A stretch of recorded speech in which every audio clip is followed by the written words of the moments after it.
masyadong nagmamadali.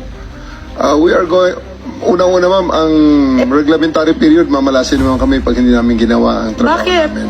Anong reglementary period? Anong period yun?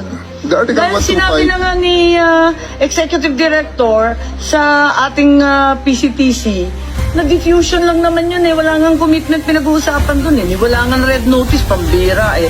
there is a warrant. Takal-takal na ni Arnie Tevez eh. Wala pa rin, di ba? This Ba't is kayo nagmamadali? Ano yung reglementary period mo? May I refer it to the SOJ, ma'am, if the SOJ wants to answer that. Hindi ba pwede kayo na muna? Mauna lang kayo, tapos sa si SOJ. Pwede? Okay, ma'am. Okay. My main processes during the time is that I have implemented a warrant, and it is therefore the person is already arrested by virtue of a legal warrant. And Article 125 comes to play of the revised penal code, which is entitled Delivery of Persons Legally Arrested to the Proper Judicial Authority. And I do believe at this point the judicial authority will be the ICC. Therefore, I have to abide with that Article 125 of the So revised inaamin mo warrantless arresto. Kasi yung Article 125 ng RPC does not apply kung may warrant. So inaamin mo walang warrant. At the many stages, ma'am, all the many other, more other Make up your laws. mind, General Torre.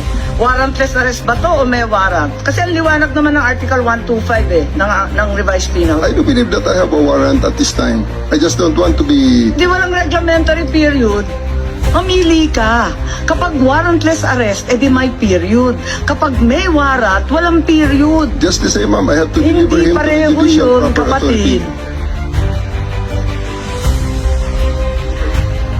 Hindi magkapareho yun. The reglementary period only comes into play when there's a warrantless arrest in accordance with Article 125 of the revised penal code. Di po ba? At saka may kinalaman yun sa delivery of the accused and arrested. Di po ba? And I'm being cautioned by the DOJ, ma'am, that it may be sub judice already to discuss that because of the habeas corpus pending in the Supreme Court, ma'am. Pati ba naman ng revised penal code, naging executive session? Pambihirang buhay ito.